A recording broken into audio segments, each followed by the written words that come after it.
Now, before we start off with this video, I want to say thank you to all the people who helped me reach 100 subscribers. I really appreciate that.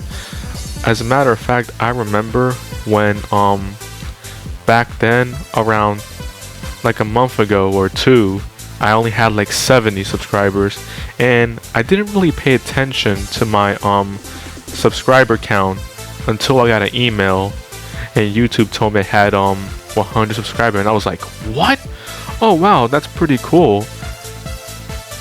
Well, all I gotta say is thank you guys. I really appreciate what you did right there. Seriously. Anyways, without further ado, let's begin. As you already read the title, yes, we are doing my top 4 most anticipated games of 2024. And in my opinion, Game Awards 2023 itself, it's pretty rigged in my opinion, and I feel like the only thing that carried it was the game reveals, and that's pretty much it. Other than that, it had 4 interesting games that I'm really looking forward to. So let's get started, shall we? Coming in with number 4, we got Crazy Taxi, and to be honest, I knew this game existed. I remember that my brother had this game on the PlayStation 2 and he had the cover, and I remember when I wanted to play that game way back, and when I opened the cover for that game, the disc was not there, so I assumed that he already lost it, and I forgot about it until 2023 Game Awards, where Sega announced that they're doing a remake. But to be honest, I actually knew this game existed too in a Sonic Racing game. I think it was the first Sonic Racing and the second one where your character's car transformed into a boat and into a plane. And I had that on the Wii U way back. But yeah, that's pretty much about it. And now, what's this game about? Well, fortunately, I was able to do some research and look at the gameplay. So basically what you do in this game is that you pick up passengers and you have to take them to their location within the timer, and you get money. But my explanation is not that good, but hopefully when the game comes out, I'll probably make a better explanation.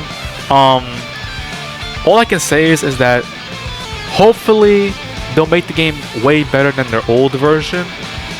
So yeah, that's pretty much all I gotta say. Overall, I think this game looks interesting and I'm looking forward to it next year. So yeah, that's about it. Coming in with number 3, we got Jet Set Radio, and after doing some research, the only thing I learned from this game is that, for one, it's about a character who skates in the city and he spray paints the walls, and 2, he's getting chased by these SWATs or police officers or something. That's pretty much it. My knowledge on this game is very limited. But same thing like Crazy Taxi, I knew about this character's existence in 2 Sonic Racing games, and I listened to one of its music in that game, and I personally think the music is fire in that Sonic Racing game of his. And when the game comes out, and I mean the remake specifically for Jet Set Radio, I really hope the music is just as fire as the Sonic and Sega All-Stars Racing Transform, because I know the Jet Set Radio's music version from that game is really fire, so I expect the music to be even better on this game, and I mean the remake specifically. So yeah, that's about it. Coming in with number 2, we got Persona 3 Reload, and oh my goodness, like, I am really excited for Persona 3. Like, out of the 2 games, like 4 and 3, I think number 2 is probably the one that I'm most excited for. And the reason why is, for one, I love Persona. Like, this year I just started with Persona 5 through 4 Golden, and now on to Persona 3 Fez.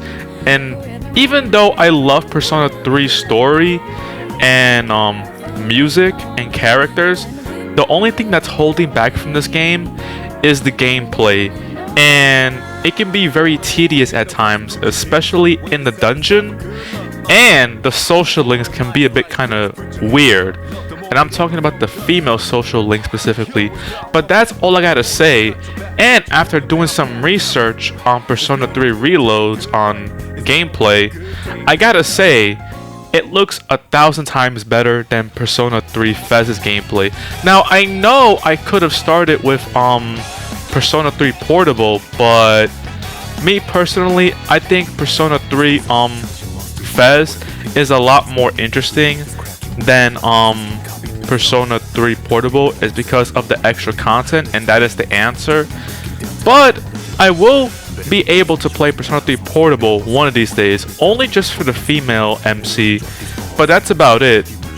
And overall, I think Persona 3 Reload is definitely going to be the definitive version of Persona, and I can't wait to see how its gameplay will triumph over Persona 3 Fez's gameplay and Persona 3 Portable's gameplay.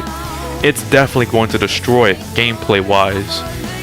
But actually, there is one thing I do have to say about Reload.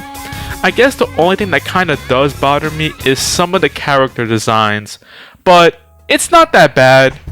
Like, I'll get used to it eventually, but it's really not that bad. But other than that, Persona 3 Reload looks freaking fantastic, and I can't wait to play the game. So yeah, that's pretty much it. Coming in with number 1. Now, I know I said in number 2 that Persona 3 Reload might be my most exciting game for next year, but if there is one game that slightly surpasses it in hype, I think it has to go to Dragon Ball Sparking Zero.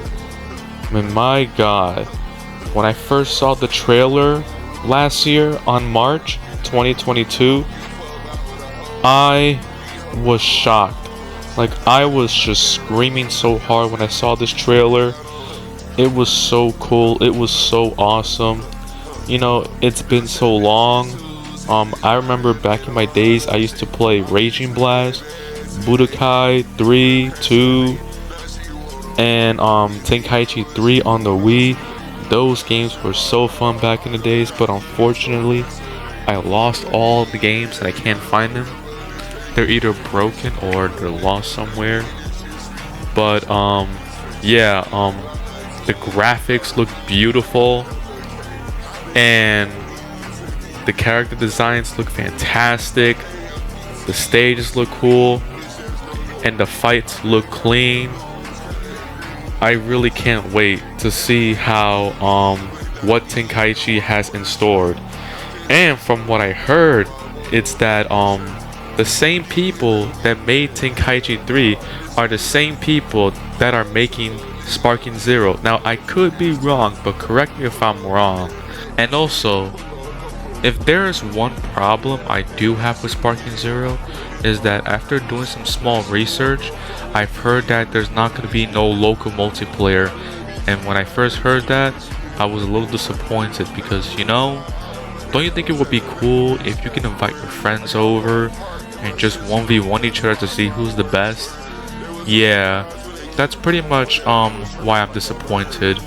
You know, back in my days, I used to invite people and I used to play with them in my house, and it's really disappointing when I heard that Tenkaichi 4, or rather Sparking Zero, is not having local multiplayer.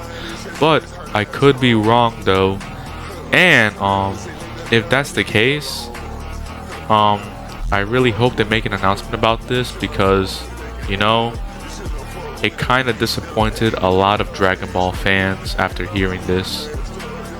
But that's pretty much the only negative thing I can say about Sparking Zero. So overall, Sparking Zero is going to be an absolute masterpiece when this game comes out, and I can't wait to get my hands on it. So yeah, thanks for sticking around for this video, and I'll see you on the next one. Peace.